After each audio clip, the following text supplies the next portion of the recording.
सतगुर की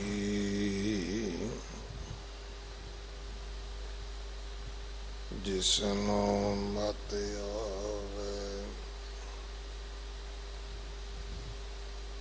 सो सतगुर माही समाना। इह बाणी जो जियो जाने तिस अंतर रवे हर नामा। बाणी गुरु गुरु है बाणी विच बाणी अमृत सारे।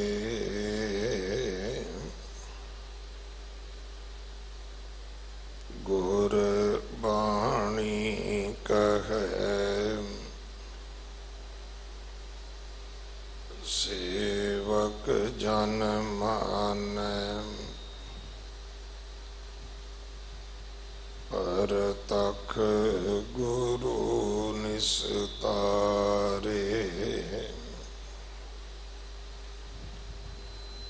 बाणी बिरलो विचारसी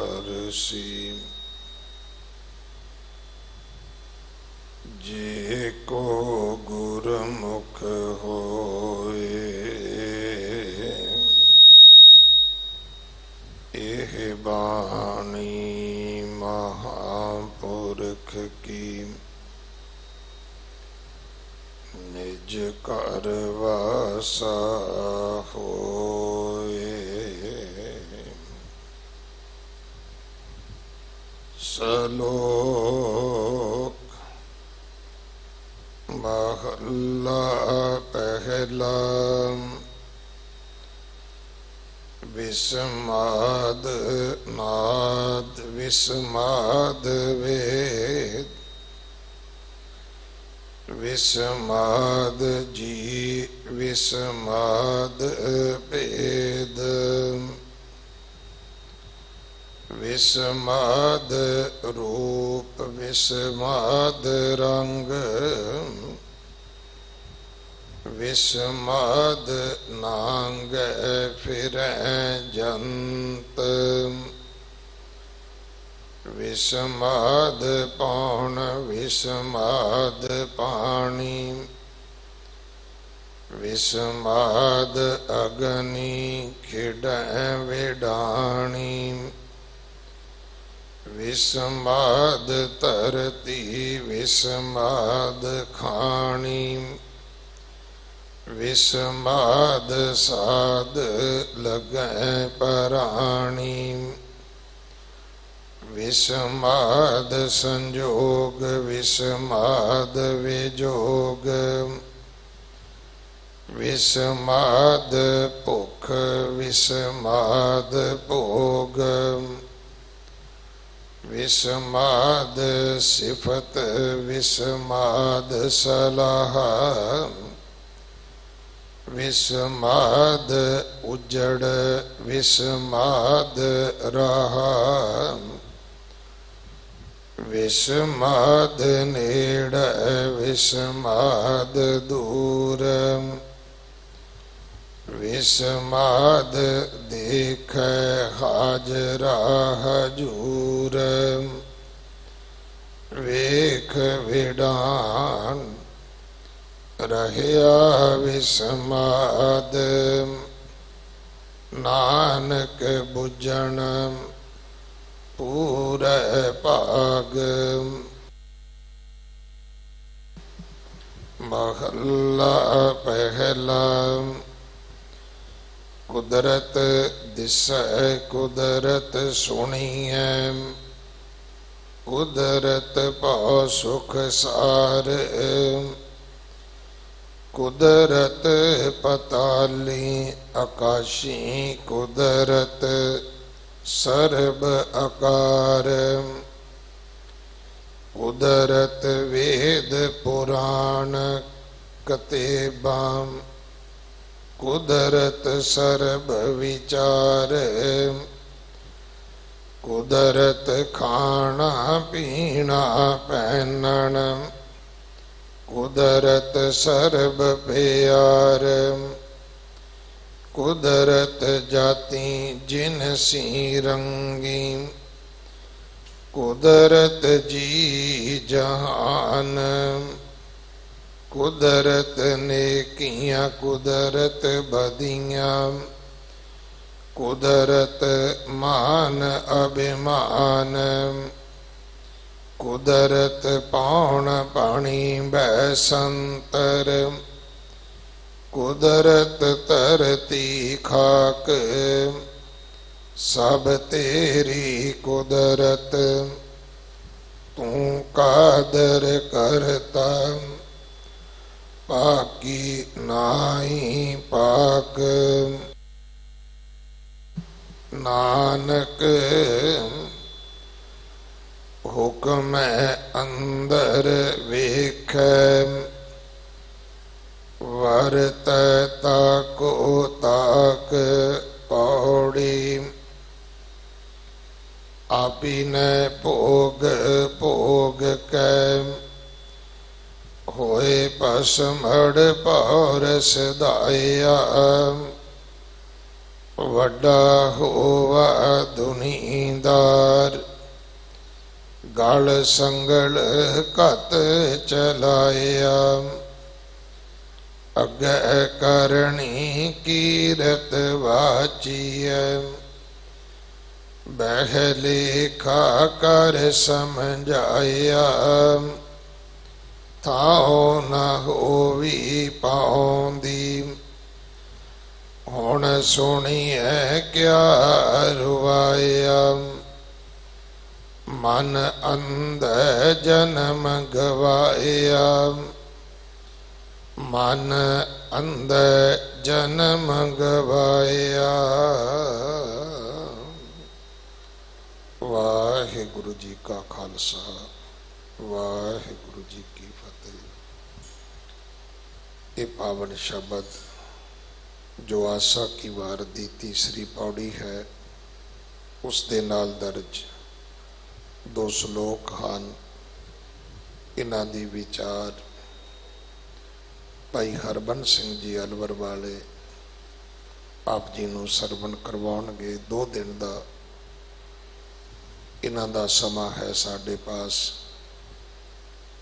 अज इन्हां दी विदायगी भी है। भाई साहब जी का बहुत बहुत धन्यवाद। सच्चे पातशाह की इन्हां ते किरपा है। लोग सुनते ने, फोन करते ने कि इंज लगता सी जिवें मस्कीन साहब हाजरी भरते होण। मस्कीन साहब तो कोई नहीं बन सकता, पर भाई हरबंस सिंह होरां दी ये बहुत वड्डी मैं समझदा विद्या है कि उस अंदाज नूं इन्हां ने बहुत बाखूबी संभालिया होया है। अज शेरे पंजाब महाराजा रणजीत सिंह जी की बरसी है।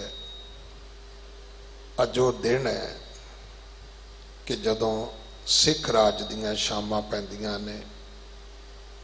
मैं खुद लाहौर नहीं गया, पर जिहड़े गए ने उन्हां तों सुनिया है कि जदों महाराजा रणजीत सिंह जी की समाध ते असीं जाने आ ते रो पैने आ कि कदे साडा भी राज हुंदा सी, कदे असी भी राजे होंदे सा। और महाराजा रणजीत सिंह ने एक गल सच्ची है। मुसलमान कहते ने कि सिक्खी भावें गुरु नानक साहब ने बख्शी है, पर साडे घरां तक सिक्खी महाराजे ने पहुँचाई। सानू पता लग्या महाराजा रणजीत सिंह दे राज तो बाद कि सिख की होंदे ने, क्योंकि महाराज की बाणी की पंक्ति है, प्रभ ते जन जनीजै जन ते स्वामी। मैं कही जावां साडे बाबा जी बड़े वड्डे ने, पर जे मैं चोरी चकारी करदा होवांगा तो लोग कहणगे जिहो जिहा आप इहो जिहा दा बाबा होएगा। सो इस करके भाई गुरसिखो ਤੁਹਾਡੇ ਤੇ ਬੜੀ ਜ਼ਿੰਮੇਵਾਰੀ ਹੈ। ਅੱਜ ਜਦੋਂ ਤੁਸੀਂ ਸਿੱਖੀ ਦੀ ਸੇਵਾ ਕੀਤੀ, ਲੰਗਰਾਂ ਦੀ ਸੇਵਾ ਕੀਤੀ ਹੈ, ਤੁਹਾਡੀ ਇੱਜ਼ਤ ਹੋਈ ਹੈ। ਤੁਸੀਂ ਸੋਚ ਸਕਦੇ ਹੋ ਕਿ ਤੁਹਾਡੇ ਗੁਰੂ ਨਾਨਕ ਮਹਾਰਾਜ ਦੇ ਪ੍ਰਤੀ ਸੰਸਾਰ ਦਾ ਕਿੰਨਾ ਸਿਰ ਝੁਕਿਆ ਹੋਏਗਾ। ਸੱਚੇ ਪਾਤਸ਼ਾਹ ਨੇ ਮਿਹਰਾਂ ਕੀਤੀਆਂ ਨੇ, ਜਿਨ੍ਹਾਂ ਨੇ ਇਸ ਸੇਵਾ ਦੇ ਵਿੱਚ ਹਿੱਸਾ ਪਾਇਆ, ਉਹਨਾਂ ਸਾਰਿਆਂ ਲਈ ਅਰਦਾਸ ਹੈ, ਵਾਹਿਗੁਰੂ ਉਹਨਾਂ ਦੇ ਕਾਰੋਬਾਰਾਂ ਵਿੱਚ, ਪਰਿਵਾਰਾਂ ਵਿੱਚ ਚੜ੍ਹਦੀ ਕਲਾ ਬਖਸ਼ਣ। ਕਰੋਨੇ ਦੀ ਮਹਾਮਾਰੀ ਵਿੱਚ ਸੱਚੇ ਪਾਤਸ਼ਾਹ ਉਹਨਾਂ ਦੀ ਰੱਖਿਆ ਕਰਨ। ਇੱਕ ਬੇਨਤੀ ਹੈ ਕਿ ਆਪਾਂ ਪਹਿਲਾਂ ਘਰਾਂ ਵਿੱਚ ਬੈਠ ਕੇ ਰੋਂਦੇ ਸੀ ਕਿ ਮਹਾਰਾਜ ਦਰਸ਼ਨ ਦੇਣ, ਫਿਰ ਸੋਚਦੇ ਸਾਂ ਵੀ ਕਦੇ ਸੰਗਤ ਵਿੱਚ ਵੀ ਬੈਠਾਂਗੇ। ਹੁਣ ਮੇਰੀ ਇੱਕ ਬੇਨਤੀ ਹੈ ਕਿ ਸੰਗਤ ਵਿੱਚ ਬੈਠ ਕੇ ਮੋਬਾਈਲ ਫੋਨ ਖੋਲ੍ਹ ਕੇ ਪਾਠ ਕਰਨ ਨਾ ਬੈਠੋ, ਇੰਨਾ ਸਮਾਂ ਨਹੀਂ ਹੈ। ਸਗੋਂ ਜਦੋਂ ਕਿਸੇ ਹੋਰ ਨੂੰ ਮੱਥਾ ਟੇਕ ਕੇ ਆਉਂਦਿਆਂ ਵੇਖੋ, ਉਹਨੂੰ ਪੁੱਛੋ ਵੀਰ ਜੀ ਤੁਸੀਂ ਬਹਿਣਾ ਹੈ ਤੇ ਮੈਂ ਉੱਠ ਜਾਵਾਂ। ਦੂਜੇ ਨੂੰ ਵੀ ਬੈਠਣ ਦਾ ਸਮਾਂ ਦਿਓ, ਕਿਉਂਕਿ ਆਪਾਂ ਵੱਡੀ ਗਿਣਤੀ ਵਿੱਚ ਨਹੀਂ ਬੈਠ ਸਕਦੇ। ਸੋਸ਼ਲ ਡਿਸਟੈਂਸ ਦੀ ਮਜਬੂਰੀ ਹੈ, ਮੈਡੀਕਲੀ ਵੀ ਹੈ ਔਰ ਗੌਰਮੈਂਟ ਦੇ ਕਾਨੂੰਨ ਮੁਤਾਬਕ ਵੀ ਹੈ। ਸੋ ਆਓ ਆਪਾਂ ਇਹ ਸਾਬਤ ਕਰੀਏ ਕਿ ਸਿੱਖ ਨੂੰ ਕਿੰਨਾ ਪਿਆਰ ਕਰਦਾ ਹੈ। ਇੱਕ ਦੂਜੇ ਦੀ ਮਦਦ ਕਰੀਏ, ਇੱਕ ਦੂਜੇ ਦੀ ਰਾਖੀ ਕਰੀਏ, ਇੱਕ ਦੂਜੇ ਦੀ ਸੰਭਾਲ ਕਰੀਏ। ਅਗਲੇ ਸਮੇਂ ਵਾਸਤੇ ਗੁਰਬਾਣੀ ਵਿਚਾਰ ਸਰਵਣ ਕਰੋ। ਆਸਾ ਕੀ ਵਾਰ ਦੀ ਬਾਣੀ ਦੀ ਵਿਚਾਰ ਆਰੰਭ ਹੋਈ ਹੈ। ਵਾਹਿਗੁਰੂ ਜੀ ਕਾ ਖਾਲਸਾ, ਵਾਹਿਗੁਰੂ ਜੀ ਕੀ ਫਤਿਹ। ਇੱਕ ਓੰਕਾਰ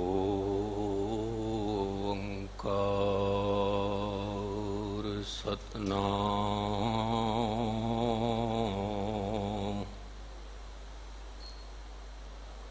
ਕਰਤਾ ਪੁਰਖ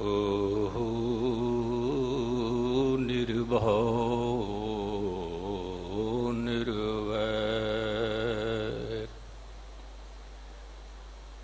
ਅਕਾਲ ਮੂਰਤ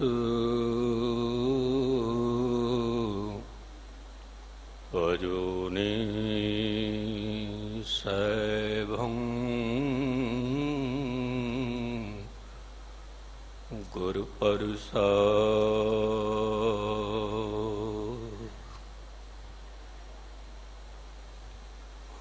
ਗੁਰੂ ਰੂਪ ਗੁਰੂ ਪਿਆਰੀ ਸਾਧ ਸੰਗਤ ਜੀਓ,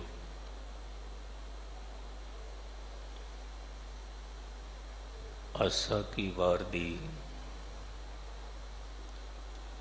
ਤੀਜੀ ਪੌੜੀ ਦੀ ਕਥਾ ਆਰੰਭ ਕਰੀਏ। ਉਸ ਤੋਂ ਪਹਿਲਾਂ ਗੁਰੂ ਦੀ ਬਖਸ਼ੀ ਹੋਈ ਫਤਿਹ ਪ੍ਰਵਾਨ ਕਰੋ। ਵਾਹਿਗੁਰੂ ਜੀ ਕਾ ਖਾਲਸਾ, ਵਾਹਿਗੁਰੂ ਜੀ ਕੀ ਫਤਿਹ। ਆਸਾ ਕੀ ਵਾਰ ਤੀਜੀ ਪੌੜੀ ਤੇ 2 ਸ਼ਲੋਕ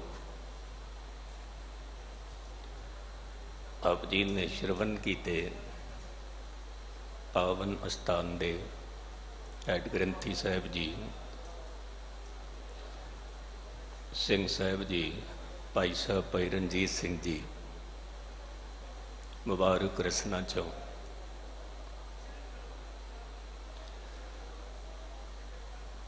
ਤੇ ਕਥਾ ਆਰੰਭ ਕਰਾਂ।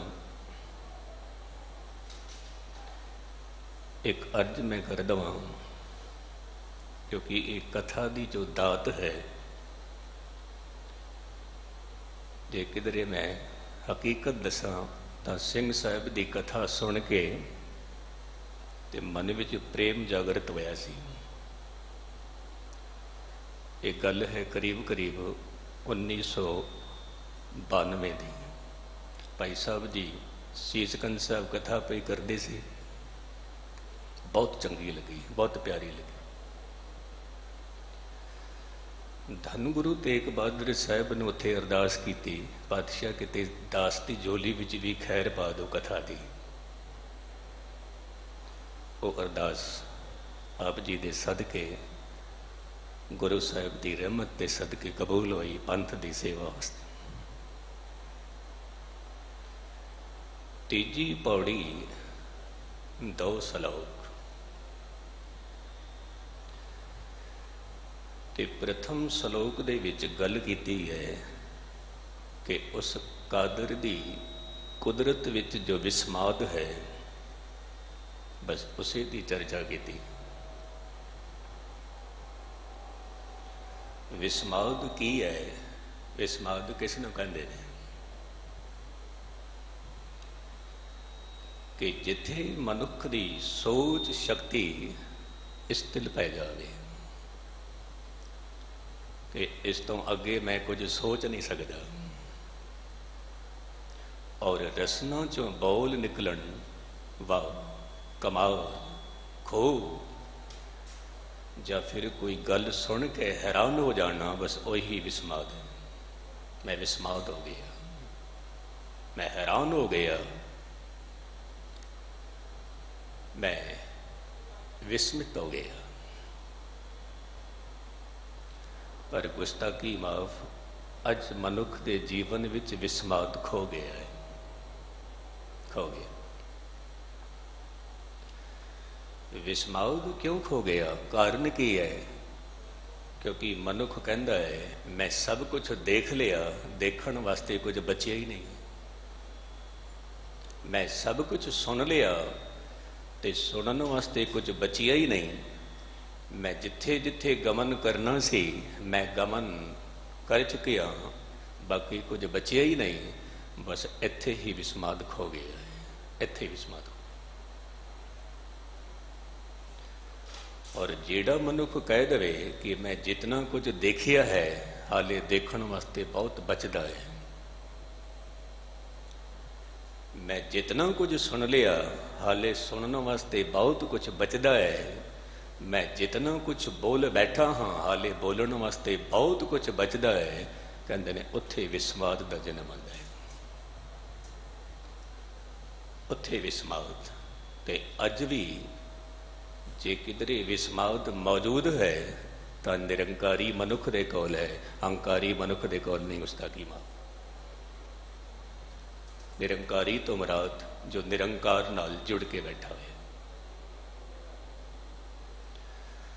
जे विस्माद मौजूद है, एक छोटे जे बच्चे दे कोल विस्माद मौजूद है। जदों चमकदे होए तारे देखदा है, बच्चा खुश हो जाता है, विस्माद की दुनिया में पहुँच जाता है। जदों उड़दी हुई तितली वेखदा है, विस्माद की दुनिया में पहुँच जाता है।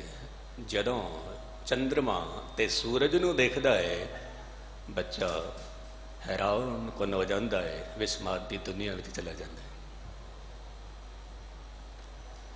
तो ये विस्माद एक बच्चे दे कोल है, या फिर ये विस्माद एक कवि दे कोल है? कवि दे कोल। क्योंकि मनोविज्ञानियों का कहना है कि कविता का जन्म ही उत्थे होंदा है जिथे विस्माद होंदी, दिखेट होंदी। जीवन विच रहस्य नहीं है, कविता का जन्म नहीं होगा। तो विस्माद की दुनिया विच एक बच्चा है, या फिर एक कवि है। और फिर जे होर अगां चलीए तो विस्माद की दुनिया दे विच तमाम संत ते भगत बैठे हुए हैं। विस्माद, क्योंकि संत का जिहड़ा विस्माद है, संत जीउंदा है आत्मा दे तल ते, उत्थे विस्माद का जन्म आता है। धन गुरु नानक साहिब ने इस प्रथम सलोक दे विच जो मूल पंक्ति है, मैं वो आप जी के सामने रखा। पहला आप जी कहते ने, वेख विडान रहा विस्माद, नानक बुझण पूरे भाव। परमात्मा की बनाई हुई तमाम कुदरत नूं वेख के, कौतक नूं वेख के मैं हैरान हो जाना, मैं विस्माद की दुनिया में पहुँच जाना। हुण ये विस्माद साडे जिंदगी विच आ सकता है? साहिब कहते ने हाँ, नानक बुझण पूरे बा। ਜੇ ਕਿਧਰੇ ਮਨੁੱਖ ਦੇ ਸੰਸਕਾਰ ਚੰਗੇ ਹੋਣ, ਪ੍ਰਾਲਬਤਾ ਚੰਗੀ ਹੋਵੇ, ਮਨੁੱਖ ਦੀ ਕੋਲ ਭਗਤੀ ਹੋਵੇ, ਮਨੁੱਖ ਦੇ ਕੋਲ ਸਿਮਰਨ ਹੋਵੇ, ਕਹਿੰਦੇ ਨੇ ਫਿਰ ਉਹ ਵੀ ਵਿਸਮਾਦ ਦੀ ਦੁਨੀਆ ਵਿੱਚ ਪਹੁੰਚ ਸਕਦਾ ਹੈ, ਪਹੁੰਚ ਸਕਦਾ। ਪਰ ਜੇ ਕਿਧਰੇ ਮਨੁੱਖ ਕਹਿ ਦਿੰਦਾ ਹੈ ਹੰਕਾਰ ਦੇ ਵਸ ਵਿੱਚ ਆ ਕੇ, ਇਹ ਬਦਲ ਕੀ ਹੈ, ਕੁਛ ਵੀ ਤਾਂ ਨਹੀਂ ਹੈ। ਇਹ ਤਪਸ ਦੇ ਨਾਲ ਪਾਣੀ ਭਾਪ ਬਣਿਆ, ਬੱਦਲ ਬਣ ਗਏ। ਇਹ ਚਮਕਦਾ ਹੋਇਆ ਸੂਰਜ ਕੀ ਹੈ, ਇਹ ਕੁਝ ਵੀ ਤਾਂ ਨਹੀਂ ਹੈ। ਇਹ ਧਰਤੀ ਕੀ ਹੈ, ਕੁਛ ਵੀ ਤਾਂ ਨਹੀਂ ਹੈ, ਸੂਰਜ ਦਾ ਹੀ ਤਾਂ ਇੱਕ ਹਿੱਸਾ ਹੈ। ਬਸ ਇੱਥੇ ਵਿਸਮਾਦ ਖੋ ਗਿਆ, ਖਤਮ ਹੋ ਗਿਆ। ਜਿਵੇਂ ਜਿਵੇਂ ਮਨੁੱਖ ਸਾਧਨਾ ਕਰਦਾ ਹੈ, ਸਿਮਰਨ ਕਰਦਾ ਹੈ, ਤੇ ਵਿਸਮਾਦ ਦਾ ਜਨਮ ਹੁੰਦਾ ਹੈ। ਤਾਂ ਗੁਰੂ ਨਾਨਕ ਸਾਹਿਬ ਜੀ ਇਸ ਵਿਸਮਾਦ ਨੂੰ ਜਗਤ ਦੇ ਸਾਹਮਣੇ ਰੱਖਦੇ ਪਏ ਨੇ। ਇੱਕ ਇੱਕ ਪੰਕਤੀ ਬਰੀਕ ਬੁੱਧੀ ਨਾਲ ਸੁਣਨਾ ਤੇ ਸਮਝਣਾ।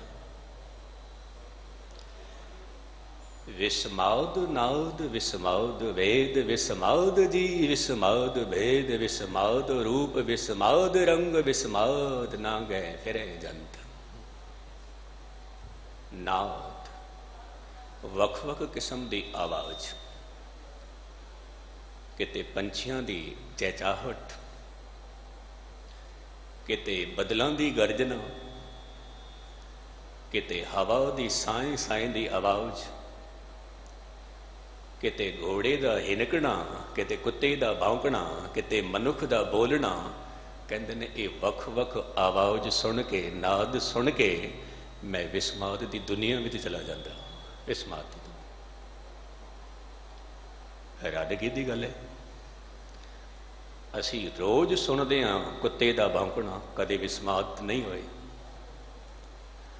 ਰੋਜ਼ ਅਸੀਂ ਮਹਿਸੂਸ ਕਰਦੇ ਹਾਂ ਹਵਾ ਦੀ ਸਾਏ ਸਾਏ, ਰੋਜ਼ ਸੁਣਦੇ ਹਾਂ ਪੰਛੀਆਂ ਦੀ ਚਹਿਚਹਾਹਟ, ਕਦੇ ਵਿਸਮਾਦ ਦੀ ਦੁਨੀਆ ਵਿੱਚ ਨਹੀਂ ਗਏ। ਪਰ ਆਲਮਾਂ ਦਾ ਕਹਿਣਾ ਹੈ ਕਿ ਅਸੀਂ ਕਦੇ ਗਹਿਰਾਈ ਨਾਲ ਸੁਣਿਆ ਕੁੱਤੇ ਦਾ ਭੌਂਕਣਾ, ਕਦ ਅਸੀਂ ਗਹਿਰਾਈ ਦੇ ਨਾਲ ਸੁਣਿਆ ਪੰਛੀਆਂ ਦਾ ਬੋਲਣਾ, ਕਦ ਅਸੀਂ ਗਹਿਰਾਈ ਦੇ ਨਾਲ ਮਹਿਸੂਸ ਕੀਤਾ ਕਿਸੇ ਮਨੁੱਖ ਦਾ ਬੋਲਣਾ, ਮਨੁੱਖ ਦਾ ਬੋਲ। ਕਿਉਂਕਿ ਅਸੀਂ ਬਾਹਰੋਂ ਹੀ ਕਹਿ ਦਿੰਦੇ ਹਾਂ ਇਹ ਤਾਂ ਕੁੱਤਾ ਭੌਂਕਦਾ ਪਿਆ ਹੈ, ਬਾਹਰੋਂ ਹੀ ਕਹਿ ਦਿੰਦੇ ਹਾਂ ਇਹ ਤਾਂ ਘੋੜਾ ਹਿੰਨਾ ਰਿਹਾ ਹੈ, ਬਾਹਰੋਂ ਹੀ ਕਹਿ ਦਿੰਦੇ ਹਾਂ ਇਹ ਤਾਂ ਪੰਛੀਆਂ ਦੀ ਚਹਿਚਹਾਹਟ ਹੈ। ਤੇ ਜੇ ਕਿਧਰੇ ਅਸੀਂ ਇਲਾਹੀ ਨੂਰ ਨੂੰ ਵੇਖੀਏ, ਰੂਹ ਨੂੰ ਦੇਖੀਏ, ਤਾਂ ਫਿਰ ਮਨੁੱਖ ਨੂੰ ਕਹਿਣਾ ਪਏਗਾ ਇਹ ਜਿਤਨਾ ਕੁਝ ਵੀ ਆਵਾਜ਼ ਧੁਨ ਤੇ ਨਾਦ ਹੈ, ਇਹ ਮੇਰਾ ਪ੍ਰਭੂ ਨਹੀਂ ਤਾਂ ਹੋਰ ਕੌਣ ਹੈ। ਮੇਰਾ ਪ੍ਰਭੂ ਹੀ ਬੋਲਦਾ ਪਿਆ ਹੈ, ਨਿਰੰਕਾਰ ਹੀ ਬੋਲਦਾ ਪਿਆ ਹੈ। ਇਹ ਪਸ਼ੂ, ਇਹ ਪੰਛੀ, ਇਹ ਮਨੁੱਖ, ਇਹ ਜਿਤਨੇ ਵੀ ਬੋਲ ਨੇ ਇਹ ਨਿਰੰਕਾਰ ਦੇ ਬੋਲ ਨੇ। ਤਾਂ ਸਾਹਿਬ ਕਹਿੰਦੇ ਨੇ ਇਹ ਵੱਖ ਵੱਖ ਆਵਾਜ਼ ਸੁਣ ਕੇ ਮੈਂ ਹੈਰਾਨ ਹੋ ਜਾਣਾ। ਵਿਸਮਾਦ ਨਾਦ ਵਿਸਮਾਦ ਵੇਦ। ਵੇਦ ਕਹਿੰਦੇ ਨੇ ਵਿਦਿਆ ਨੂੰ, ਤਾਲੀਮ ਨੂੰ।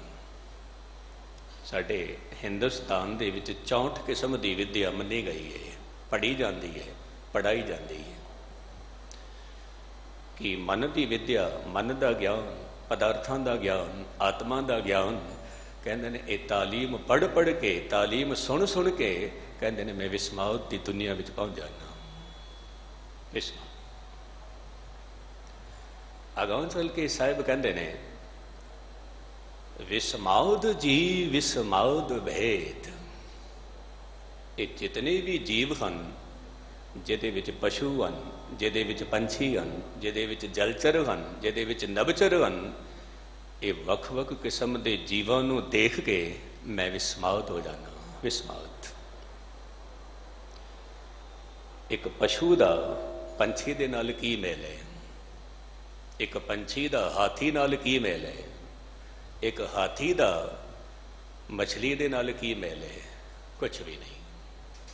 ਤੇ ਸਾਹਿਬ ਕਹਿੰਦੇ ਨੇ ਹੋਰ ਵੀ ਜੇ ਅਗਾਂਹ ਚਲੀਏ, ਇੱਕ ਕਾਂ ਦੂਜੇ ਕਾਂ ਵਰਗਾ ਨਹੀਂ ਹੈ, ਇੱਕ ਕਬੂਤਰ ਦੂਜੇ ਕਬੂਤਰ ਵਰਗਾ ਨਹੀਂ ਹੈ, ਇੱਕ ਘੋੜਾ ਦੂਜੇ ਘੋੜੇ ਵਰਗਾ ਨਹੀਂ ਹੈ, ਇੱਕ ਮਨੁੱਖ ਦੂਜੇ ਮਨੁੱਖ ਵਰਗਾ ਨਹੀਂ ਹੈ। ਜੇ ਹੋਰ ਗਹਿਰਾਈ ਵਿੱਚ ਜਾ ਕੇ ਗੱਲ ਕਰੀਏ तो एक मनुख के अंगूठे का निशान दूजे मनुख के अंगूठे के निशान वर्गा नहीं है। कितनी वड्डी कला है। साहिब कहते हैं ये विस्माद है। वख-वख जीवां नूं देख के उन्हां दे भेद वेख के मैं विस्माद की दुनिया में पहुंच जाना।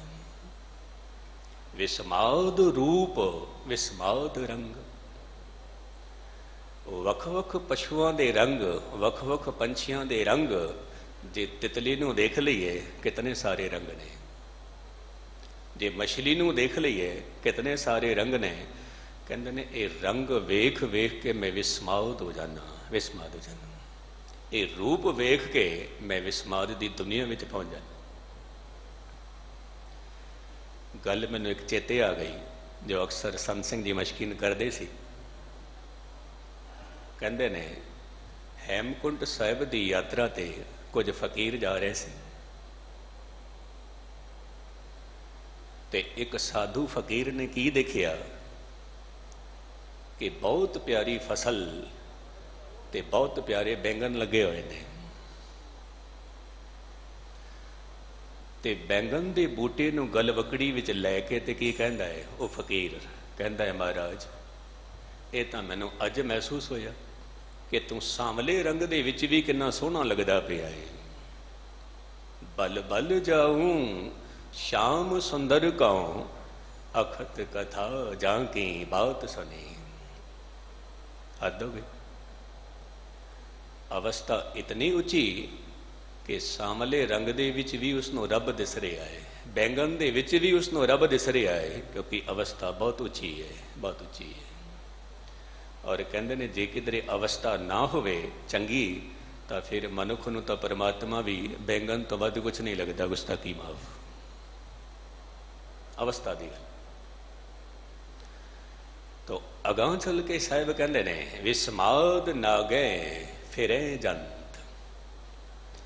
जदों मैं पशुओं नूं देखना हाँ अल्फ नगन, तन ते कोई कपड़े नहीं, पंछियां दे तन ते कोई कपड़े नहीं, नगन घूमते फिरते हैं।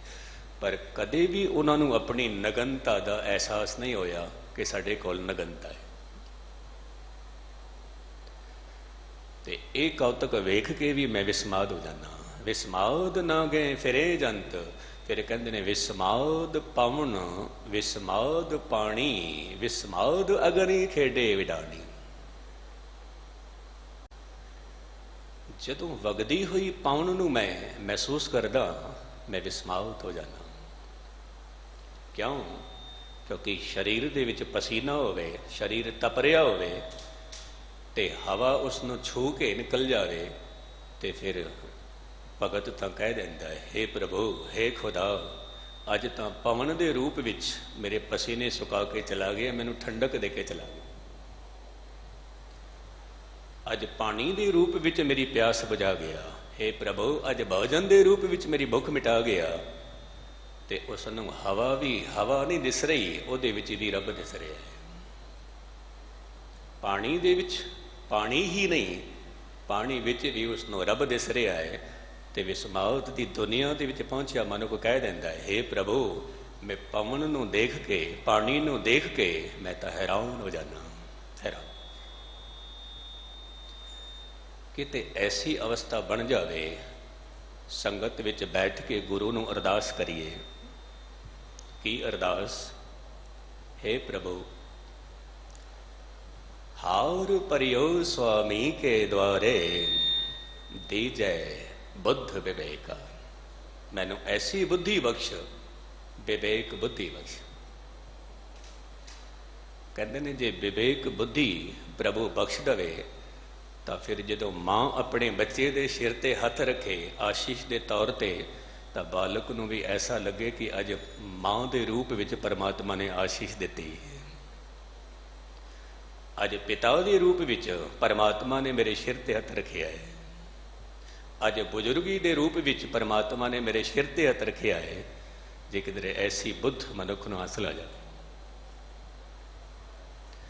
तो साहिब कहते ने विस्माद अग्नि खेडे विडाणी। वख-वख किस्म की अगन जिन्हों मैं देख के हैरान हो जाना। कितरे ਦਾਵਾ ਨਲ, ਕਿਤੇ ਬੜਵਾ ਨਲ, ਕਿਤੇ ਜਠਰਾਗਨ। ਕੋਈ ਬਨਸਪਤੀ ਨੂੰ ਸਾੜਦੀ ਪਈ ਏ ਅਗਨ, ਜਿਸ ਨੂੰ ਕਹਿੰਦੇ ਨੇ ਦਾਵਾ ਨਲ। ਦਰਿਆ ਦੇ ਵਿੱਚ ਜੋ ਅਗਨ ਉਤਪੰਨ ਹੁੰਦੀ ਹੈ ਉਸ ਨੂੰ ਕਹਿੰਦੇ ਨੇ ਬੜਵਾ ਨਲ। ਔਰ ਮਨੁੱਖ ਦੇ ਸਰੀਰ ਦੇ ਵਿੱਚ ਜਿਹੜੀ ਅਗਨ ਹੈ ਜੋ ਭੋਜਨ ਨੂੰ ਪਚਾਉਂਦੀ ਹੈ ਉਸ ਨੂੰ ਕਹਿੰਦੇ ਨੇ ਜਠਰਾਗਨ। ਤਾਂ ਵੱਖ-ਵੱਖ ਕਿਸਮ ਦੀ ਅਗਨ ਵੀ ਜੋ ਕਿ ਇਸ ਰੂਹੇ ਜ਼ਮੀਨ ਤੇ ਕੌਤਕ ਖੇਡਦੀ ਪਈ ਹੈ, ਮੈਂ ਵੇਖ ਕੇ ਹੈਰਾਨ ਹੋ ਜਾਣਾ, ਹੈਰਾਨ। ਵਿਸਮਾਦ ਧਰਤੀ ਵਿਸਮਾਦ ਖਾਣੀ। ਵਿਗਿਆਨ ਕਹਿੰਦਾ ਧਰਤੀ ਕੀ ਹੈ? ਕੁਛ ਵੀ ਤਾਂ ਨਹੀਂ ਹੈ, ਸੂਰਜ ਦਾ ਇੱਕ ਹਿੱਸਾ ਹੈ। ਧੀਰੇ ਧੀਰੇ ਧਰਤੀ ਠੰਡੀ ਹੁੰਦੀ ਗਈ, ਜੀਵਨ ਪੈਦਾ ਹੋਣਾ ਗਿਆ। ਪਰ ਗੁਰੂ ਨਾਨਕ ਸਾਹਿਬ ਮਹਾਰਾਜ ਕਹਿੰਦੇ ਨੇ, ਹੇ ਪ੍ਰਭੂ, ਹੇ ਪਰਵਤਗਾਰ, ਤੇਰੀ ਬਣਾਈ ਹੋਈ ਧਰਤੀ ਨੂੰ ਵੇਖ ਕੇ ਮੈਂ ਵਿਸਮਾਤ ਹੋ ਜਾਣਾ, ਹੈਰਾਨ ਕੁਨ ਹੋ ਜਾਣਾ। ਫਿਰ ਇਸ ਧਰਤੀ ਤੇ ਚਾਰ ਖਾਣੀਆਂ, ਕੋਈ ਅੰਡੇ ਤੋਂ ਪੈਦਾ ਹੋ ਰਹੇ ਨੇ, ਕੋਈ ਜੇਰਜ ਤੋਂ ਪੈਦਾ ਹੋ ਰਹੇ ਨੇ, ਕੋਈ ਸੇਤਜ ਤੋਂ, ਕੋਈ ਉਤਬੁਜ ਤੋਂ। ਮੈਂ ਵੇਖ ਵੇਖ ਕੇ ਹੈਰਾਨ ਹੋ ਰਹੀ ਹਾਂ। ਵਿਸਮਾਦ ਸਵਾਦ ਲਗੇ ਪ੍ਰਾਣੀ। ਕਹਿੰਦੇ ਨੇ ਸਾਰੇ ਦੇ ਸਾਰੇ ਜੀਵ ਵੱਖ-ਵੱਖ ਸਵਾਦਾਂ ਦੇ ਵਿੱਚ ਲੱਗੇ ਹੋਏ ਨੇ, ਜੁੜੇ ਹੋਏ ਨੇ।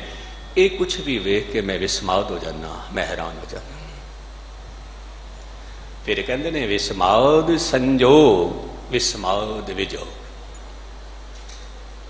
ਮਨੁੱਖ ਦਾ ਮਨੁੱਖ ਦੇ ਨਾਲ ਸੰਜੋਗ, ਮਨੁੱਖ ਦਾ ਇੱਕ ਪਸ਼ੂ ਦੇ ਨਾਲ ਸੰਜੋਗ, ਮਨੁੱਖ ਦਾ ਬਨਸਪਤੀ ਦੇ ਨਾਲ ਸੰਜੋਗ। ਕਹਿੰਦੇ ਨੇ ਜਦੋਂ ਘਰ ਵਿੱਚ ਕੋਈ ਮਨੁੱਖ ਜਾਨਵਰ ਪਾਲਦਾ ਹੈ ਤਾਂ ਜ਼ਰੂਰ ਕਿਤੇ ਨਾ ਕਿਤੇ ਉਹਦੇ ਨਾਲ ਸੰਬੰਧ ਹੈ ਪੂਰਬਲੇ ਜਨਮਾਂ ਦਾ। ਜਿਹੜੀ ਬਨਸਪਤੀ ਮਨੁੱਖ ਨੂੰ ਅੰਦੋਲਿਤ ਕਰੇ, ਜ਼ਰੂਰ ਉਹਦੇ ਨਾਲ ਕੋਈ ਨਾ ਕੋਈ ਸੰਜੋਗ ਹੈ ਪੂਰਬਲੇ ਜਨਮਾਂ ਦਾ। ਨਹੀਂ ਤਾਂ ਜੇ ਸੰਜੋਗ ਨਾ ਹੋਵੇ ਤਾਂ ਮਨੁੱਖ ਪਸ਼ੂ ਨਹੀਂ ਪਾਲੇਗਾ, ਪੰਛੀ ਨਹੀਂ ਪਾਲੇਗਾ, ਬਨਸਪਤੀ ਨਾਲ ਪਿਆਰ ਨਹੀਂ ਕਰੇਗਾ। ਸੰਜੋਗ ਸਾਹਿਬ ਕਹਿੰਦੇ ਨੇ ਇਹ ਸੰਜੋਗ ਵੀ ਦੇਖ ਕੇ ਮਨੁੱਖ ਦਾ ਮਨੁੱਖ ਨਾਲ ਸੰਜੋਗ, ਮਨੁੱਖ ਦਾ ਪਸ਼ੂਆਂ ਨਾਲ ਸੰਜੋਗ, ਮਨੁੱਖ ਦਾ ਪੰਛੀਆਂ ਦੇ ਨਾਲ ਸੰਜੋਗ। ਕੁੱਤੇ ਵੀ ਪਾਲਦੇ ਨੇ, ਬਿੱਲੀ ਵੀ ਪਾਲਦੇ ਨੇ, ਇਹ ਸੰਜੋਗ। ਤੇ ਇਹ ਸਭ ਕੁਝ ਵੇਖ ਕੇ ਮੈਂ ਹੈਰਾਨ ਹੋ ਜਾਣਾ। ਫਿਰ ਇਹਨਾਂ ਦਾ ਵਿਛੋੜਾ ਵੇਖ ਕੇ ਵੀ ਮੈਂ ਹੈਰਾਨ ਹੋ ਜਾਣਾ ਕਿ ਕਿਤਨਾ ਸੰਜੋਗ ਸੀ, ਮਿਲਨ ਰਿਹਾ, ਫਿਰ ਉਹੀ ਸੰਜੋਗ ਵਿਜੋਗ ਵਿੱਚ ਬਦਲ ਗਿਆ। ਹੈਰਾਨ ਦੀ ਅਵਸਥਾ ਹੈ। ਵਿਸਮਾਦ ਭੁੱਖ ਵਿਸਮਾਦ ਭੋਗ। ਮਨੁੱਖ ਨੂੰ ਭੁੱਖ ਲੱਗਦੀ ਹੈ। ਇਹ ਭੁੱਖ ਲੱਗਣਾ ਵੀ ਬਹੁਤ ਵੱਡੀ ਕਲਾ ਹੈ, ਬਹੁਤ ਵਿਸਮਾਦ ਕਿ ਮਨੁੱਖ ਨੂੰ ਕਿਸ ਤਰ੍ਹਾਂ ਭੁੱਖ ਲੱਗਦੀ ਹੈ ਤੇ ਫਿਰ ਕਿਸ ਤਰ੍ਹਾਂ ਦੁਨੀਆ ਦੀ ਭੋਗ ਭੋਗਦਾ ਹੈ। ਇਹ ਸਭ ਕੁਝ ਵੇਖ ਕੇ ਮੈਂ ਵਿਸਮਾਦ ਹੋ ਜਾਣਾ। ਵਿਸਮਾਦ ਸਿਫਤ ਵਿਸਮਾਦ ਸਾਲਾਹ, ਵਿਸਮਾਦ ਉਜੜ ਵਿਸਮਾਦ ਰਾਹ। ਹੇ ਪ੍ਰਭੂ, ਤੇਰੀ ਇਸ ਕੁਦਰਤ ਦੇ ਵਿੱਚ ਤੇਰੀ ਜੋ ਸਿਫਤੋ ਸਲਾਹ ਹੋ ਰਹੀ ਹੈ ਵੱਖ-ਵੱਖ ਢੰਗ ਨਾਲ, ਵੱਖ-ਵੱਖ ਤਰੀਕੇ ਨਾਲ, ਇਹ ਸਭ ਕੁਝ ਵੇਖ ਕੇ ਸੁਣ ਕੇ ਮੈਂ ਹੈਰਾਨ ਹੋ ਜਾਣਾ। ਤੇ ਫਿਰ ਕਿਸੇ ਨੂੰ ਦੇਖਣਾ ਸਿੱਧੇ ਰਾਹ ਤੇ ਤੁਰਿਆ ਜਾ ਰਿਹਾ ਹੈ, ਕਿਸੇ ਨੂੰ ਦੇਖਣਾ ਕੁਰਾਹੇ ਪਿਆ ਹੈ, ਭਾਵੇਂ ਮਾਨਸਿਕ ਤਲ ਤੇ ਭਾਵੇਂ ਜ਼ਮੀਨੀ ਤਲ ਤੇ। ਕਹਿੰਦੇ ਨੇ ਸਭ ਕੁਝ ਹੈਰਾਨ ਕੁਨ ਅਵਸਥਾ ਹੈ, ਹੈਰਾਨ। ਵਿਸਮਾਦ ਨੇੜੇ ਵਿਸਮਾਦ ਦੂਰ, ਵਿਸਮਾਦ ਦੇਖੈ ਹਾਜ਼ਰਾ ਹਜੂਰ। ਕਿਤਨੇ ਹੀ ਲੋਕ ਕਹਿੰਦੇ ਨੇ, ਹੇ ਪ੍ਰਭੂ ਤੂੰ ਬਹੁਤ ਕਰੀਬ ਹੈ, ਬਹੁਤ ਕਰੀਬ ਹੈ, ਬਹੁਤ ਨੇੜੇ ਹੈ। ਔਰ ਕਿਤਨੇ ਹੀ ਲੋਕ ਕਹਿੰਦੇ ਨੇ ਤੂੰ ਬਹੁਤ ਦੂਰ ਹੈ, ਬਹੁਤ ਦੂਰ ਹੈ, ਬਹੁਤ ਦੂਰ। ਇਹ ਵੀ ਮੈਂ ਸੁਣ ਕੇ ਹੈਰਾਨ ਹੋ ਜਾਣਾ।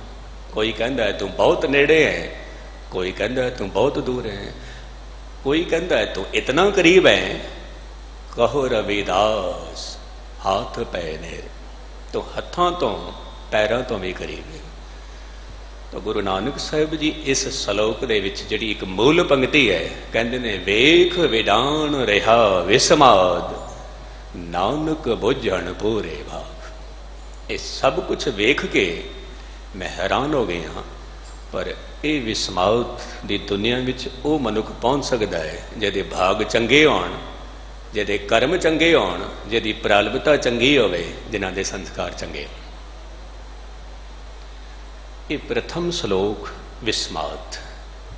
ਦੂਜੇ ਸ਼ਲੋਕ ਵਿੱਚ ਗੱਲ ਕੀਤੀ ਹੈ ਕੁਦਰਤ ਦੀ। ਕੁਦਰਤ ਤੋਂ ਮੁਰਾਦ ਹੈ ਕਲਾ, ਕੁਦਰਤ ਤੋਂ ਮੁਰਾਦ ਹੈ ਲੀਲਾ। ਉਸ ਪ੍ਰਭੂ ਦੀ ਲੀਲਾ ਵਿੱਚ, ਉਸ ਪ੍ਰਭੂ ਦੀ ਕਲਾ ਵਿੱਚ, ਉਸ ਪ੍ਰਭੂ ਦੀ ਕੁਦਰਤ ਵਿੱਚ ਕੀ ਕੁਝ ਹੋ ਰਿਹਾ ਹੈ, ਉਹ ਵੀ ਧਿਆਨ ਦੇ ਨਾਲ ਸੁਣਨਾ ਦੂਜੇ ਸ਼ਲੋਕ ਵਿੱਚ।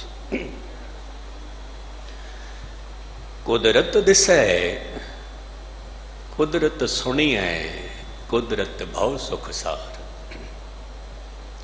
ਇਹ ਕਿਤਨੀ ਵੱਡੀ ਕਲਾ ਹੈ ਤੇਰੀ ਹੈ ਪ੍ਰਭੂ, ਕਿ ਛੋਟੀਆਂ ਛੋਟੀਆਂ ਅੱਖਾਂ ਦੇ ਨਾਲ ਵਿਸ਼ਾਲ ਪਰਬਤ ਦੇਖ ਲੈਂਦੇ ਹਾਂ।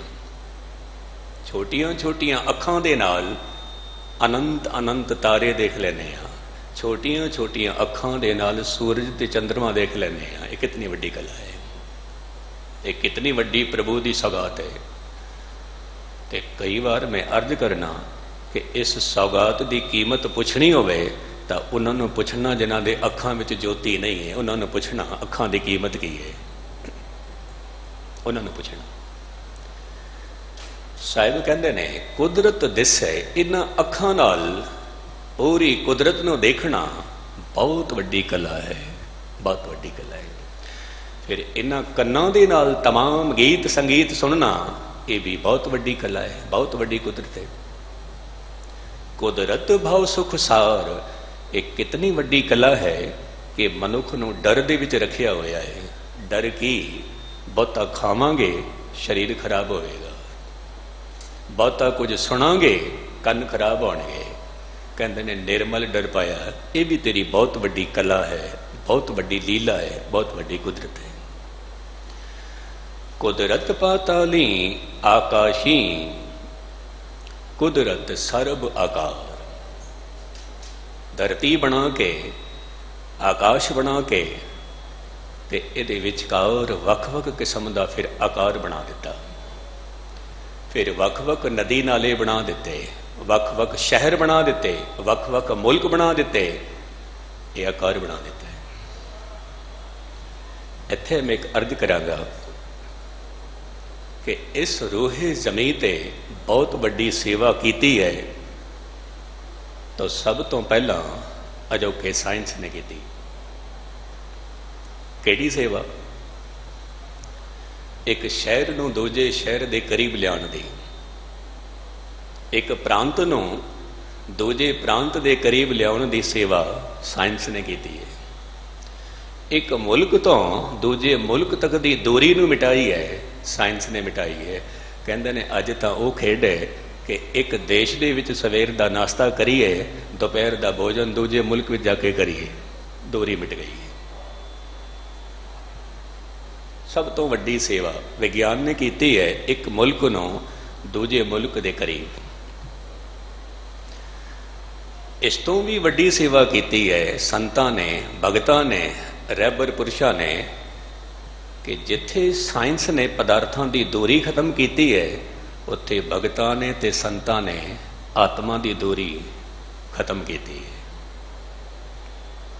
ਸੰਤਾਂ ਨੇ, ਭਗਤਾਂ ਨੇ ਬਹੁਤ ਵੱਡਾ ਸਬੂਤ ਧੰਨ ਗੁਰੂ ਗ੍ਰੰਥ ਸਾਹਿਬ ਦੇ ਵਿੱਚ ਹਰ ਇੱਕ ਬੋਲੀ ਨੂੰ ਗਲਵਕੜੀ ਵਿੱਚ ਲਿਆ ਹੈ, ਹਰ ਇੱਕ ਭਾਸ਼ਾ ਨੂੰ ਗਲਵਕੜੀ ਵਿੱਚ ਲਿਆ ਹੈ। ਹੋਰ ਤਾਂ ਹੋਰ, ਧੰਨ ਗੁਰੂ ਨਾਨਕ ਸਾਹਿਬ ਜੀ ਨੂੰ ਕਿਸੇ ਨੇ ਸਵਾਲ ਕੀਤਾ, ਮਹਾਰਾਜ ਆਪ ਜੀ ਦੇ ਨਾਲ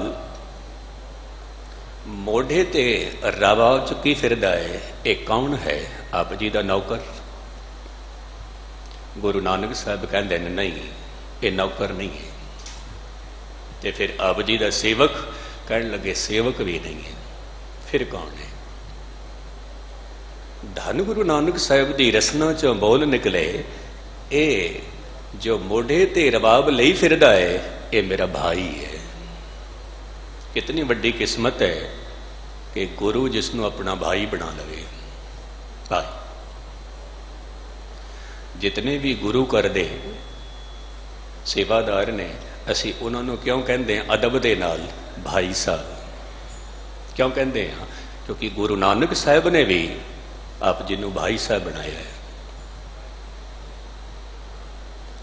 और अज महाराजा रणजीत सिंह की बरसी भी है तो मैं वह भी एक जिक्र करा। महाराजा रणजीत सिंह इतना अदब करते सी गुरु घर दे वजीरां दा, गुरु घर दे सेवादारां दा कि एक गुरु घर दे वजीर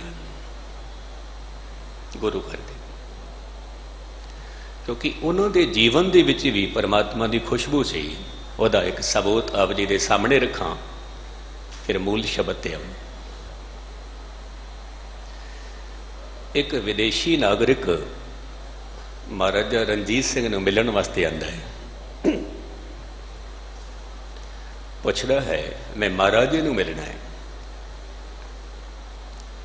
तो जितने भी उत्थे पहरेदार खड़े सी उन्होंने मिला दिता कि सामने महाराजा बैठे ने, मुलाकात कर ली। वो विदेशी जो उत्थे जाके बैठदा है तो महाराजा रणजीत सिंह जी पूछते ने हाँ जी दसो। तो वो विदेशी सैलानी कहता है महाराज जी नूं मिलना है। इतनी गल सुन के महाराजा रणजीत सिंह ने की किया, ध्यान दे नाल सुनना। कहने लगे महाराज जी नूं मिलना है? हाँ जी। आप जी उठते हैं ते उसनों नाड़ लैंदे ने, उस अस्थान ते जांदे ने जिथे धन गुरु ग्रंथ साहब का प्रकाश किया होया सी। उत्थे जाके मत्था टेकते ने और कहते ने ये महाराजा है, ये महाराजा। ते वो विदेशी नागरिक कहता है फिर महाराज तुसी कौन हो? तो वह कहता है मैं रणजीत सिंह हाँ। महाराजा ये है, रणजीत सिंह मैं। सारी जिंदगी धन गुरु ग्रंथ साहब नूं महाराज बना के रखिया, सारी जिंदगी, सारी जिंदगी। ऐसे राजे, ऐसे महाराजे जिहड़े कि हर तल ते रजे हुए ने, क्योंकि राजा उसे नूं कहंदे ने जिहड़ा रजिया होया होवे। और गुस्ताखी माफ, अरबां खरबां दी दौलत होवे फिर भी भुख उतनी वड्डी होवे, राजे नहीं कह सकते उसनूं। बिना संतोख नहीं कहो राज। तो मैं अर्ज कर दिया सी, मुल्कां नूं जोड़िया साइंस ने, आत्मावां नूं जोड़िया भगतां ने, साधुआं ने। और गुस्ताखी माफ एक गल मैनूं होर कहण देना, जेकर रूहे जमी ते वंड पाईए तो राजनीति ने। ये हिंदू है, ये मुस्लिम है, ये सिख है, ये ईसाई है, ये जैन है, ये बुद्ध है, ये झगड़े। नहीं तो एक आलम बहुत सोहना लिखता है, कहता है क्या बनने को आए थे, क्या बना बैठे, कहीं मंदिर, कहीं मस्जिद, कहीं चर्च बना बैठे। वखरी वखरी दीवार। मंदिर का पुजारी मस्जिद नहीं जाएगा, मस्जिद का पुजारी गुरुद्वारे नहीं आएगा, दीवार खड़िया हो गई गुस्ताखी मां। ते अगां दे बोल देखना उस आलम दे कि क्या बनने को आए थे, क्या बना बैठे, कहीं मंदिर, कहीं मस्जिद, कहीं चर्च बना बैठे। हमसे तो अच्छे हैं परिंदे, कभी मंदिर पे जा बैठे, कभी मस्जिद पे जा बैठे। हमसे तो अच्छे। तो धर्म ने आत्मावां नूं जोड़िया है, धर्म ने। गुरु नानक साहब महाराज कहते ने, हे प्रभु, ये सब कुछ वेख के कुदरत पाताली आकाशी, कुदरत सर्ब आकार, कुदरत वेद पुराण कतेबा, कुदरत सर्ब विचार। ये वख वख धार्मिक ग्रंथ जिहदे विच पुराण, जिहदे विच कुरान, जिहदे विच अंजील, तौरेत, जंबूर, फिर इन्हां दी वख वख विचार। बहुत वड्डी कला है। किस तरह कला है?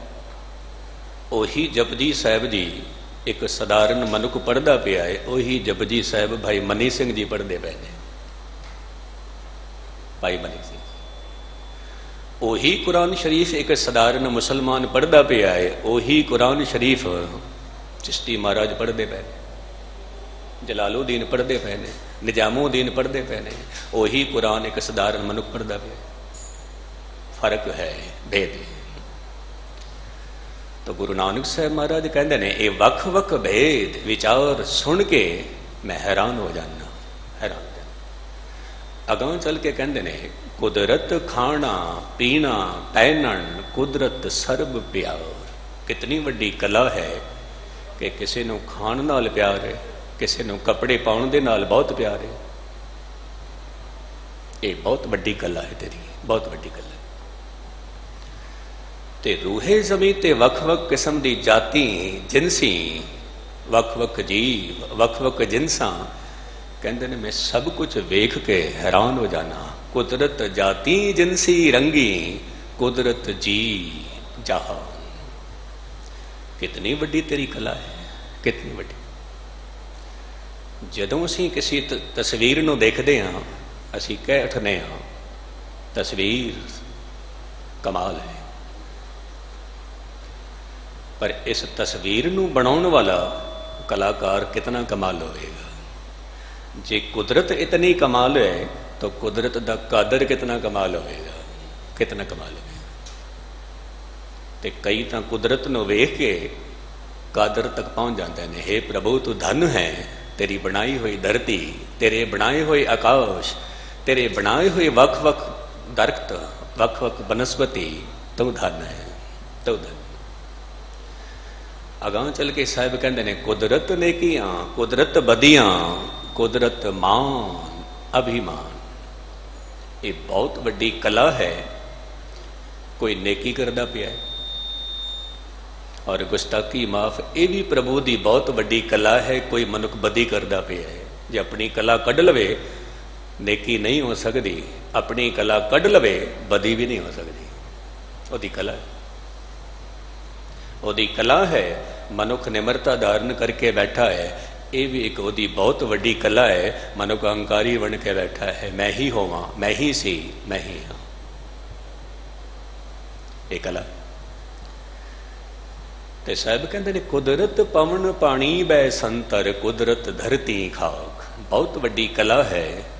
ਪਾਣੀ ਨੂੰ ਵੇਖ ਕੇ ਮੈਂ ਹੈਰਾਨ ਹੋ ਜਾਣਾ, ਪਵਨ ਨੂੰ ਵੇਖ ਕੇ ਮੈਂ ਹੈਰਾਨ ਹੋ ਜਾਣਾ। ਇਹ ਕਿਤਨੀ ਵੱਡੀ ਕਲਾ ਹੈ। ਮਨੁੱਖ ਜਦੋਂ ਇੱਕ ਸੀਨਰੀ ਬਣਾਉਂਦਾ ਹੈ ਤੇ ਉਹਦੇ ਵਿੱਚ ਪਰਬਤ ਵੀ ਬਣਾਉਂਦਾ ਹੈ, ਉਹਦੇ ਵਿੱਚ ਨਦੀ ਨਾਲੇ ਵੀ ਬਣਾਉਂਦਾ ਹੈ, ਤੇ ਉਹਦੇ ਵਿੱਚ ਵੱਖ-ਵੱਖ ਰੰਗ ਵੀ ਭਰਦਾ ਹੈ। ਇਹ ਸੀਨਰੀ ਹੈ। ਤੇ ਉਹਦੇ ਵਿੱਚ ਉੜਦੇ ਹੋਏ ਪੰਛੀ ਵੀ ਦਿਖਾਉਂਦਾ ਹੈ। ਪਰ ਜੇ ਕਿਧਰੇ ਪਰਮਾਤਮਾ ਦੀ ਕੁਦਰਤ ਨੂੰ ਵੇਖੀਏ ਤਾਂ ਤੁਰਦੇ ਫਿਰਦੇ ਮਨੁੱਖ ਵੀ ਨੇ, ਉੜਦੇ ਹੋਏ ਪੰਛੀ ਵੀ ਨੇ, ਬਹਿੰਦੀ ਹੋਈ ਹਵਾ ਵੀ ਹੈ, ਵਗਦੇ ਹੋਏ ਦਰਿਆ ਵੀ ਨੇ। ਕਹਿੰਦੇ ਨੇ ਇਹ ਕੁਦਰਤ ਦੀ ਤੇਰੀ ਮਹਿਮਾ ਮੈਂ ਬਿਆਨ ਨਹੀਂ ਕਰ ਸਕਦਾ। ਤਾਂ ਕਹਿੰਦੇ ਨੇ ਹੇ ਪ੍ਰਭੂ ਸਭ ਤੇਰੀ ਕੁਦਰਤ ਤੂੰ ਕਾਦਰ ਕਰਤਾ ਪਾਕੀ ਨਾਈ ਪਾਕ। ਇਹ ਸਭ ਕੁਝ ਤੇਰਾ ਬਣਾਇਆ ਹੋਇਆ ਹੈ, ਪਾਕ ਹੈ, ਪਵਿੱਤਰ ਹੈ। और सब कुछ बना के तो अंदर बैठा है, अंदर बैठा। नानक हुक्म है अंदर वेखे वरतै ताको ताक। अंदर बैठ के सब कुछ खेड खेड रहे। मैं हैरान हो गया एक आलम की एक पंक्ति पढ़ के। ते वो आलम की कहता है कि कुछ इतने दिए हसरते दीदार ने धोखे। ध्यान दे नाल सुनना। कुछ इतने दिए हसरते दीदार ने धोखे कि वो पास में बैठा है मगर यकीन हमको नहीं। वो साडे कोल बैठा हुआ है। तो धन गुरु नानक साहब ने कादर दी बनाई हुई कुदरत और उहदे विच विस्माद दा जिक्र किया है। अगों चल के पौड़ी जिहदे विच गुरु नानक साहब अपने विचार जगत के सामने रखते हैं। आप ही ने भोग भोग के इस पौड़ी नूं ध्यान दे नाल सुनना। ਮਨੁੱਖ ਨੂੰ ਜੋ ਕੁਝ ਵੀ ਭੋਗਣਾ ਸੀ ਭੋਗ ਲਿਆ, ਪਰ ਇਹ ਗੱਲ ਭੁੱਲ ਗਿਆ ਕਿ ਜੋ ਕੁਝ ਵੀ ਮੈਂ ਭੋਗ ਰਿਹਾ ਇਹਦਾ ਆਧਾਰ ਕੀ ਹੈ।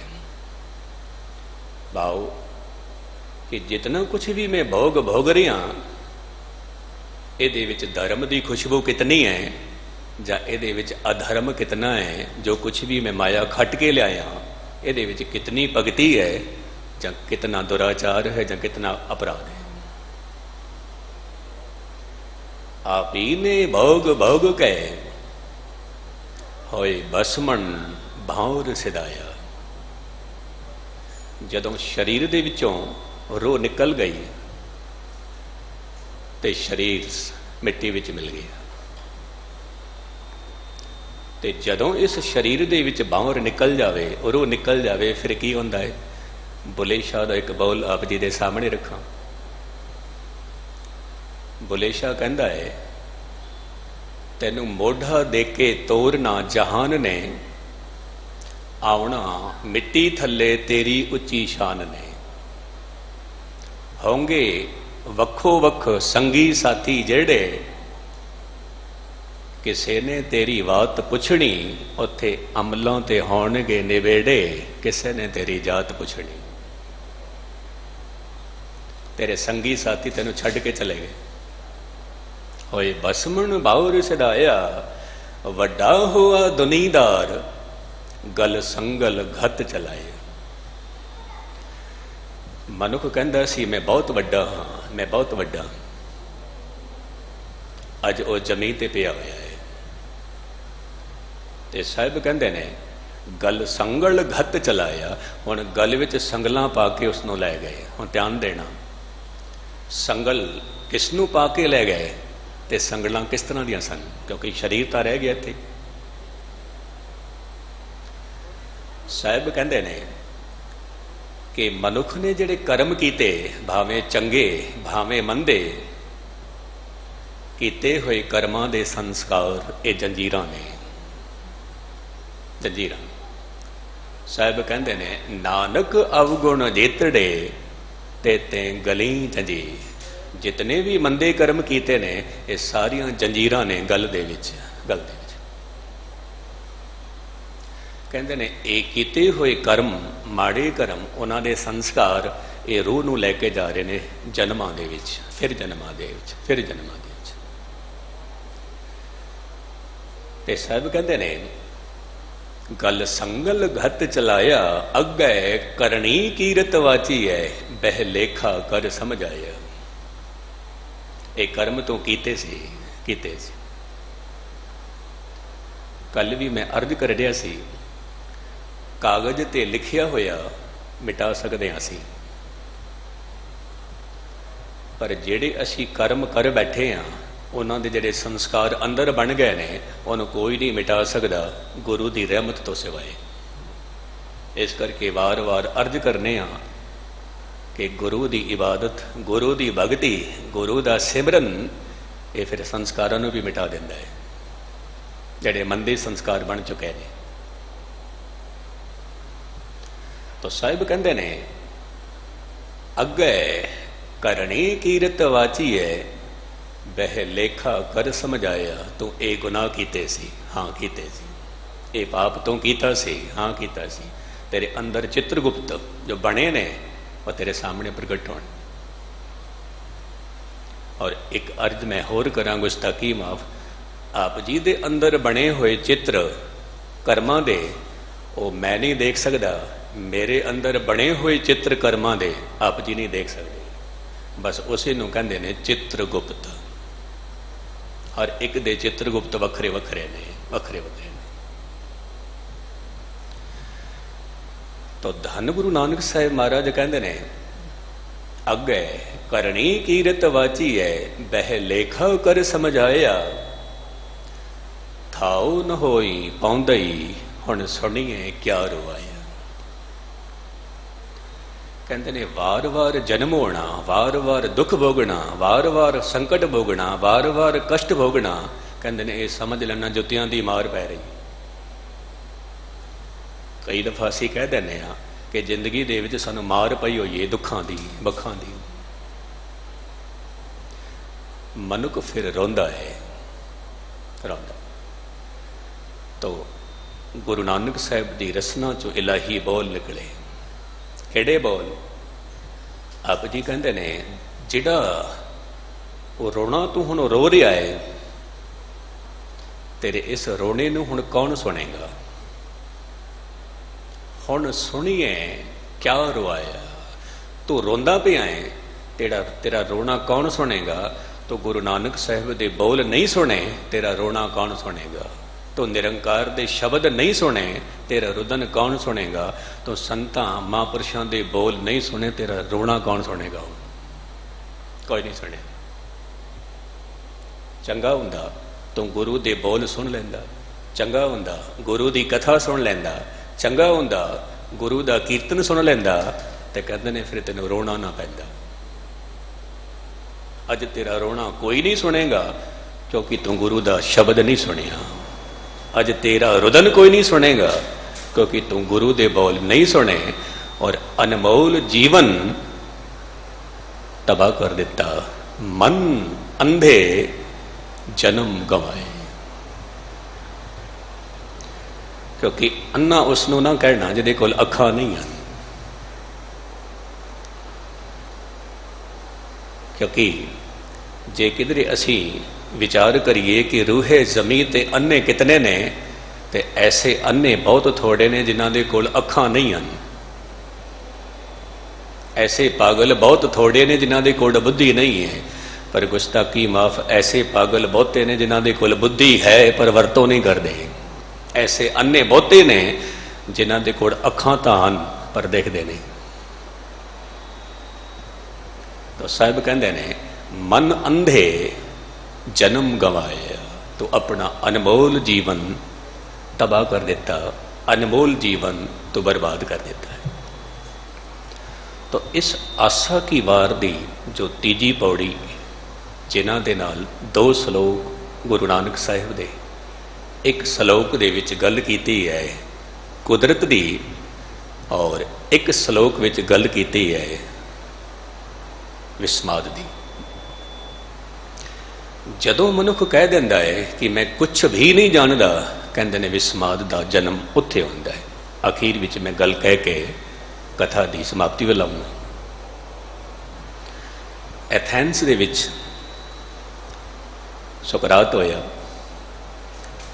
सुकरात कहंदा सी जदों मैं छोटा जिहा बच्चा सी और बच्चियां दी महफिल विच बैठदा सी, तां मैं दावे नाल कहंदा सी मैनूं सब कुछ आंदा है, सब कुछ आंदा है। जदों बच्चियां दी महफिल विच बैठदा सी, मैं कहंदा सी मैनूं सब कुछ आंदा है। फिर मैं जवान होया, ते जवानां दी महफिल विच जदों मैं बैठिया, तां फिर मैनूं कहना पिया कि कुछ ऐसा भी है जो मेरी पकड़ विच नहीं आया।